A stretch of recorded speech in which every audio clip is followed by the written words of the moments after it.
यहाँ वर्षेको आनन्दमय यो ठाउँलाई एक्सप्लोर गर्न देशदेखि विदेशसम्मका पर्यटकहरू यहाँ भारी मात्रामा हामीले बाटोमा देख्यौँ। यो वर्षेको चाहिँ यही खासियत छ। यहाँनिर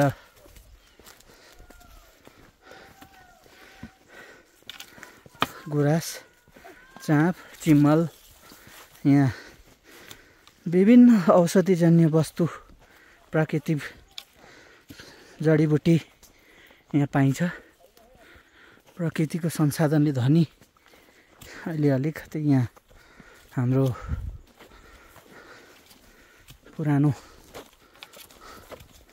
अलिक यसलाई एक्सप्लोर गर्दाखेरि अलिकति यहाँ रिनोभेसन गर्नुपर्ने जरुरत अलिकति देख्यो। हुन त अब यो प्रकृतिलाई यतिकै उसकै हालमा छोडेको राम्रो। अब यहाँ मानवीय दखलले अलिकति यहाँको वातावरण बिग्रिने पनि होला। सरकारको डिपार्टमेन्टको अङ्गेरी पनि पाउलेछ। यहाँहरू बडा चौरी गोठ, भेडी गोठ, गाई गोठ उहाँ यहाँ राख्नुहुन्थ्यो अरे पहिला। यो अङ्गेरी भन्दो रहेछ यसलाई चाहिँ। यो चाहिँ लुतो, जब कसैलाई लुतो लाग्यो भने चाहिँ भैँसी लुतो होस् या अर्को लुतो होस्, यसलाई के भनिन्छ बडा? सल्लो। यसलाई भेडे सल्लो, भ्याङ्ग्रे सल्लो भन्दो रहेछ हो।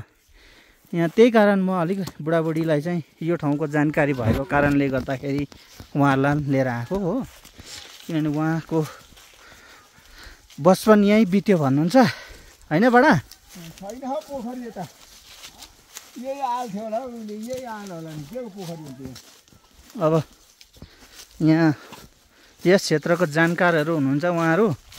यहाँ लडखडाउँदै थाकेर अलिक अब वृद्ध अवस्थाले गर्दाखेरि यहाँ बडा बिस्तारै हिँड्नुहुँदैछ। बडा मजा आयो न आज? मजा आयो। हुन्छ। यो के रहेछ बडा? यो के रहेछ? यो काँडो के जाति हो? के हो? काँडो के अरे यसको खाना हुन्छ नि, के जाति अहिले नाम बिर्सेँ मैले। नाम बिर्स? हजुर यो काँडो के फलेमा खाना हुन्छ भन्दैछ नि। यो के रहेछ? के भनेको नि खै नाम अलिकति बिर्सेको जानकारी। यहाँ धेरैवटा कुराहरू जस्तो कि अब यहाँ म यहाँ अलिक अगाडि देखाउँछु। एउटा यहाँ ठेकी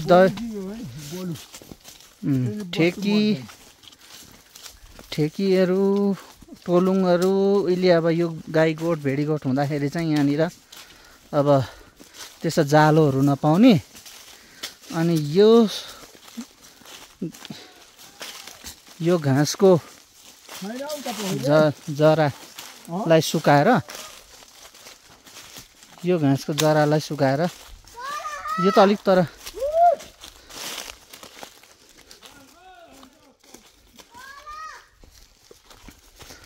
सुकाएर यो नि यसलाई चाहिँ मुठा पारेर यसलाई उखालेर सुकाएपछि दह्रो हुन्छ र यसले चाहिँ ठेका, भाँडा, बर्तन आदि माथे अरे उहिले। अब यहाँ भेडीगोठ बस्दा अन्त बर्तनहरू मार्ने यहाँनिर बर्तन जुट, यो नेचुरल जुट भनिन्छ। यो सुकेपछि एकदम कडा र यसले जस्तै पनि जिद्दी जुठो भाँडाहरू, दहीको ठेकीहरू यताउता, यो झार एकदमै राम्रो। अहिले हामी फर्किँदा यसको अलिकति उखालेर हामी लानेछौँ। र अहिलेको लागि हामी यो ब्लग अहिलेको लागि स्थगित गर्न चाहन्छौँ। धन्यवाद।